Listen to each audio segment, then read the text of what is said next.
वाणी है, योग शरीर को जीतता है, भक्ति आत्मा को।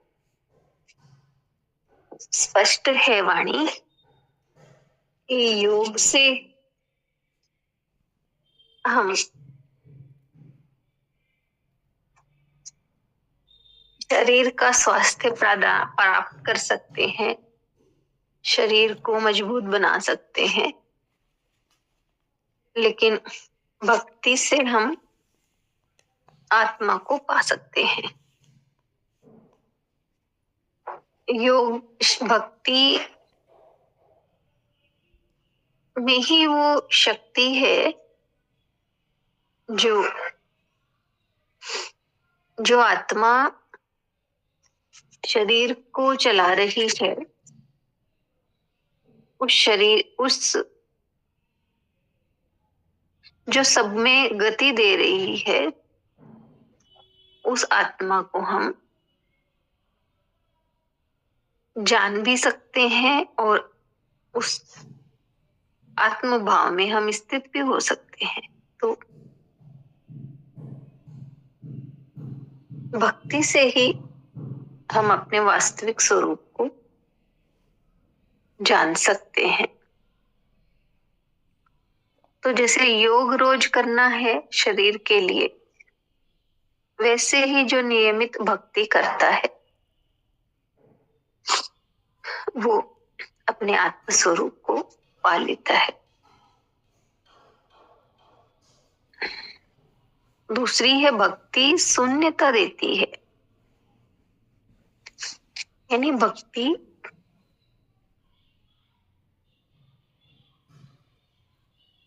में केवल एक ईश्वर ही रहता है, ईश्वर ही नजर आता है, बाकी सब शून्य हो जाता है।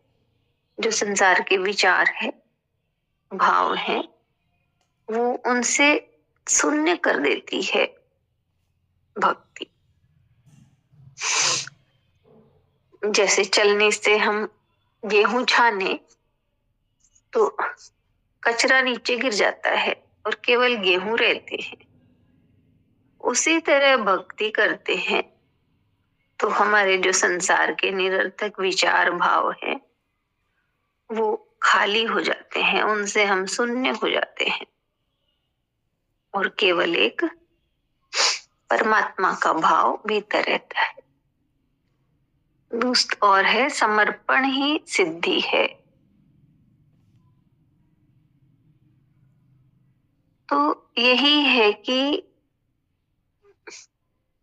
सिद्धि क्या है। सिद्धि, मनुष्य ये चाहता है कि मुझे सिद्धियां मिल जाएं तो क्या हो कि मैं जो चाहूं वो हो जाए,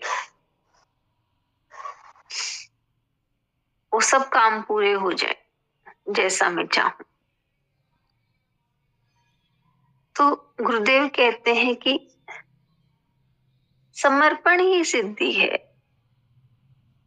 भगवान को अब समर्पित हो जाओ